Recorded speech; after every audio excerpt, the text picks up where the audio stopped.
Hello everyone. So IndusInd bank के Q1 के result आ गए हैं एंड डिस्कस करेंगे कैसे रहे इनके नंबर्स, और इसको हम कंपेयर करेंगे कि अभी तक जितने भी बैंक्स के रिज़ल्ट आए हैं like HDFC bank, federal bank या बंधन बैंक, सो उनके कंपैरिजन में इंडसइंड बैंक का नंबर या इंडसइंड बैंक का जो रिज़ल्ट है ओवरऑल वो कैसा रहा है। सो स्टार्ट करते हैं लोन बुक से। तो लोन बुक की ग्रोथ जो है इंडसइंड बैंक की Q1 में वो अराउंड 22% की रही है ऑन अ YOY बेसिस। और अगर हम इसका डिपॉजिट बुक देखें तो 15% की डिपॉजिट बुक ग्रोथ रही है YOY बेसिस पे। तो लोन बुक 22% से ग्रो हुआ है और डिपॉजिट बुक इनका करीब करीब 15% से ग्रो हुआ है। देन अगर हम मार्जिन्स देखते हैं इंडसइंड बैंक के, तो ऑलरेडी इंडसइंड बैंक के जो मार्जिन्स थे वो Q4 Q3 में भी kind of all time high पे थे। इंडसइंड बैंक की हिस्ट्री में ऑल टाइम बेस्ट मार्जिन थे उनके, अराउंड 4.2 4.3 का मार्जिन था। और वो इस क्वार्टर में फर्दर इंप्रूव हो गए अराउंड 4.30 के आसपास। वो ओवरऑल नेट इंटरेस्ट मार्जिन जो है बैंक का वो पहुंच चुका है। सो आज के टाइम पे अगर हम इसको कंपेयर करें HDFC बैंक के साथ या इवन ICICI बैंक के साथ भी, तो ऑल दो ICICI बैंक का लास्ट क्वार्टर में जो मार्जिन है उनका वो 4.8 पहुंचा था। बट अगर आप HDFC बैंक के साथ इसको कंपेयर करते हो तो HDFC बैंक का नेट इंटरेस्ट मार्जिन है आज के टाइम पे 4.1, वेजाविज इंडसइंड बैंक का नेट इंटरेस्ट मार्जिन है 4.3। और ये वन ऑफ नहीं कह सकते हम, बिकॉज ये पिछले 2-3 क्वार्टर से कंसिस्टेंटली बैंक इस मार्जिन को मेंटेन कर रहा है। इवन दो हमने ये देखा है कि इंटरेस्ट रेट बढ़ चुके हैं और आज के टाइम पे बैंक्स को डिपॉजिट्स पे हायर इंटरेस्ट रेट पे करना पड़ रहा है, बट इसके बावजूद इंडसइंड बैंक ने अपने नेट इंटरेस्ट मार्जिन को पकड़ के रखा हुआ है एंड इवन फर्दर उसे इम्प्रूव किया है अपने Q1 के रिजल्ट में। देन अगर हम इसका प्री प्रोविजनिंग ऑपरेटिंग प्रॉफिट देखें तो वो करीब करीब 12-13% के आसपास की ग्रोथ आई है उसमें। बट जो नेट प्रॉफिट ग्रोथ है इंडसइंड बैंक की वो इस क्वार्टर में 30% की रही है on a YOY basis. So last quarter में भी ये नंबर करीब 45-50% के आसपास था, और उससे पहले भी Q3 में ये नंबर अराउंड 50-55% के आसपास था। तो लगातार बहुत ही अच्छी ग्रोथ रेट इंडसइंड बैंक अपने नेट प्रॉफिट में रिपोर्ट कर रहा है। एंड इसके साथ साथ लोन बुक भी बहुत अच्छे से ग्रो हो रही है, उनकी डिपॉजिट बुक भी बहुत अच्छे से ग्रो हो रही है। जो बहुत इंटरेस्टिंग चीज़ है इंडसइंड बैंक के रिजल्ट में देखने की, कि अगर आप टॉप 5 बैंक्स देखते हो, HDFC bank, Kotak bank, ICICI bank, axis bank और इंडसइंड बैंक, ये जो टॉप 5 प्राइवेट बैंक्स हैं, इनमें HDFC बैंक के बाद इंडसइंड बैंक एक ऐसा बैंक है जो लगातार पिछले 1 साल से डिपॉजिट बुक ग्रोथ जिसकी 15% 16% के आसपास आप देखोगे। सो आप कह सकते हो second best after HDFC, second best deposit growth rate है इंडसइंड बैंक की अमंग द टॉप 5 बैंक्स। अगर हम टॉप 5 भी छोड़ दें, इवन हम इसको कंपेयर करते हैं बड़े बड़े PSUs बैंक के साथ, जैसे SBI हो या बैंक ऑफ बड़ौदा हो या PNB हो, या अगर हम कुछ मिड कैप बैंक्स भी पकड़ें, IDFC फर्स्ट बैंक है जिसके अंदर आपका फेडरल बैंक है, बंधन बैंक है, यस बैंक है।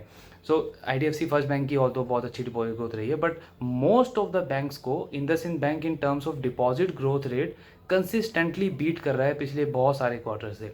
और ये बहुत इंपॉर्टेंट पॉइंट है, बिकॉज हमने पहले भी ये डिस्कस किया HDFC बैंक या बंधन बैंक के रिजल्ट में कि बैंकों के लिए आने वाले टाइम में डिपॉजिट ग्रोथ रेट को बढ़ाना या डिपॉजिट ग्रोथ रेट को मेंटेन करना बहुत ज़्यादा इंपॉर्टेंट है। क्योंकि ऑब्वियसली इकॉनमी में लोन की डिमांड बहुत ज़्यादा है, क्रेडिट की डिमांड बहुत ज़्यादा है, बट अगर आपको उस डिमांड को मीट करना है, उस डिमांड को कैप्चर करना है, तो आपको अपना डिपॉजिट बुक ग्रोथ कॉन्टीन्यूसली बढ़ाना पड़ेगा, डिपॉजिट बेस बढ़ाना पड़ेगा।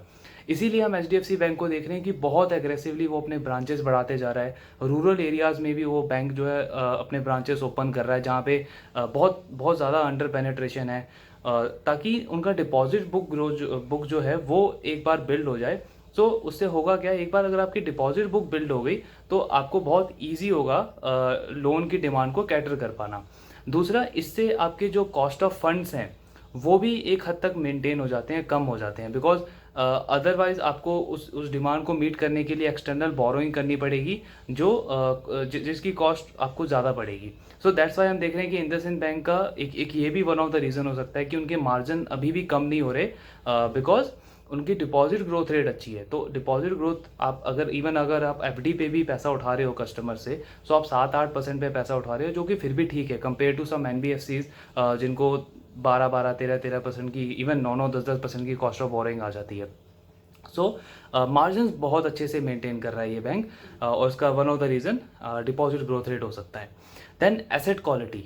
सो आज के टाइम पे अगर हम Q1 का रिजल्ट देखें, HDFC बैंक हो या बंधन बैंक हो या फेडरल बैंक हो, तीनों ने एसेट क्वालिटी में थोड़ा सा डिटोरिएशन विटनेस किया था।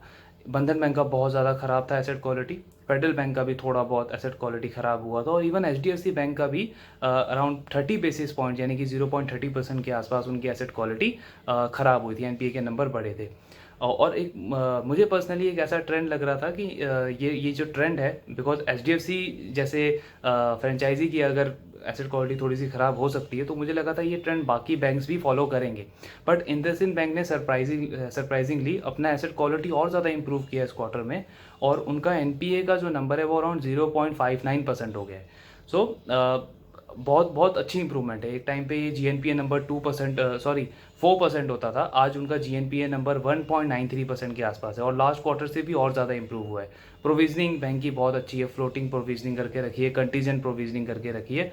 तो बहुत अगर आप पूरा ओवरऑल स्ट्रैटेजी देखो इंडसइंड बैंक की, तो बहुत अच्छी स्ट्रैटेजी फॉलो कर रहे हैं ये। बैंक की बैलेंस शीट को स्ट्रॉन्ग बना रहे हैं और स्ट्रक्चरली ग्रोथ को कैटर कर रहे हैं।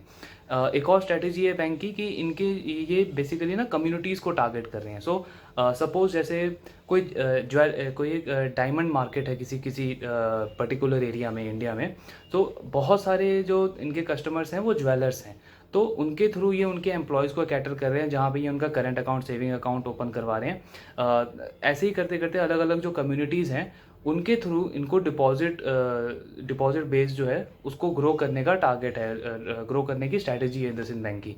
और ये मैंने लास्ट ईयर के फर्स्ट क्वार्टर में इनका ये कॉन कॉल सुना था जब मैनेजमेंट ने ये अपनी स्ट्रैटेजी बताई थी। बट वहाँ से अगर हम देखें तो अभी तक ये स्ट्रैटेजी हम कह सकते हैं कि सच में बहुत अच्छी रही है बैंक के लिए, बिकॉज इनका डिपॉजिट ग्रोथ रेट ऑब्वियसली बहुत बहुत बहुत अच्छे नंबर से बढ़ा है। सो नेट प्रॉफिट में हमने देखा 30% की ग्रोथ है, ऑपरेटिंग लेवरेज मिल रहा है बैंक को कंटिन्यूसली पिछले 4-5 क्वार्टर से, एंड दैट्स हमने उसका स्टॉक भी देखा जो 900-800 रुपये का स्टॉक था, आज 1400-1420 के आसपास ट्रेड कर रहा है। सो ओवरऑल बहुत अच्छा रिजल्ट रहा इंडसइंड बैंक का। एंड आगे का आउटलुक मैनेजमेंट का जो उन्होंने Q4 में दिया था अपना प्लानिंग साइकिल 6 जिसे उन्होंने नाम दिया है। सो उन्होंने बेसिकली 2018 या 2019 में प्लानिंग साइकिल 5 करके एक स्ट्रैटेजी लॉन्च करी थी, जिनके अंदर उनका टारगेट था कि हम अपने एसेट क्वालिटी को इम्प्रूव करेंगे, लोन ग्रोथ को बढ़ाएंगे, डिपॉजिट ग्रोथ को बढ़ाएंगे, प्रॉफिटेबिलिटी बैंक की अच्छी करेंगे। और वो under the leadership of current CEO mister Sumant Kathpalia, उन्होंने बहुत अच्छा काम किया उनकी और उनकी टीम ने। एंड सच में हम कह सकते हैं आज के टाइम पे इंडसइंड बैंक एक बहुत अच्छा बैंक उभर के आया है पिछले 3-4-5 सालों में। सो अभी उनकी नेक्स्ट स्ट्रैटेजी ये है कि अगले 3 साल तक करीब करीब 18 से 22-23% की लोन ग्रोथ वो टारगेट कर रहे हैं। इस क्वार्टर में ऑलरेडी 22% आया है। सो हम कह सकते हैं कि जो बैंक कमिट कर रहा है एटलीस्ट उस ट्रैक पे है। देन इनका दूसरा टारगेट ये है कि जो इनका डिपॉजिट मिक्स है उसमें रिटेल का कंट्रीब्यूशन इन्हें 45 to 50% लेके जाना है। सो वो अभी करीब करीब 43% के आसपास तो आ गया है, तो ऑन ट्रैक है। ऑब्वियसली हम कह सकते हैं कि आने वाले टाइम में अगले 2-3 सालों में ये नंबर भी बैंक अचीव कर सकता है। मार्जिन्स के अकॉर्डिंग भी बैंक का कहना है कि उनका जो मार्जिन्स है वो थोड़ा बहुत कम हो सकता है, बट ये 4% के ऊपर ही रहेगा। सो अगर हिस्टोरिकली देखें तो आई मीन HDFC बैंक को छोड़ के आई डोंट थिंक कि किसी और बैंक का, एंड कोटक बैंक ऑब्वियसली, इन 2-3 बैंकों को छोड़ के किसी और बैंक का बहुत लंबे टाइम तक हमने 4%, 4.5% के आसपास का मार्जिन देखा नहीं है। बट इंडसइंड बैंक अगर ये कर पाता है तो एक बहुत बड़ी अचीवमेंट होगी उनके लिए। ऑलरेडी बैंक ने जो कमिट किया है वो अचीव किया है, एंड अभी भी बहुत अच्छे ट्रैक पे ये बैंक परफॉर्म कर रहा है कंटिन्यूसली। सो ये ओवरऑल रिजल्ट एनालिसिस था इंडसइंड बैंक के ऊपर। एंड अभी सैटरडे को ICICI bank and then Kotak bank and then Axis bank का भी रिजल्ट आने वाला है। सो हम एक बार इन टॉप 5 बैंक का रिजल्ट जब अनाउंस हो जाएगा तो एक बार हम एक वीडियो करेंगे जिसमें हम टॉप 5 बैंक का पीयर टू पीयर कंपैरिजन करेंगे, एंड उससे हमें एक बहुत अच्छा आइडिया हो जाएगा कि कौन सा बैंक किस पोजीशन पे स्टैंड कर रहा है और कितनी ग्रोथ हम आने वाले टाइम में इन बैंकों से एक्सपेक्ट कर सकते हैं इन terms of asset quality, in terms of net profit, in terms of loan growth. इसका एक बहुत अच्छा आइडिया हमें हो जाएगा।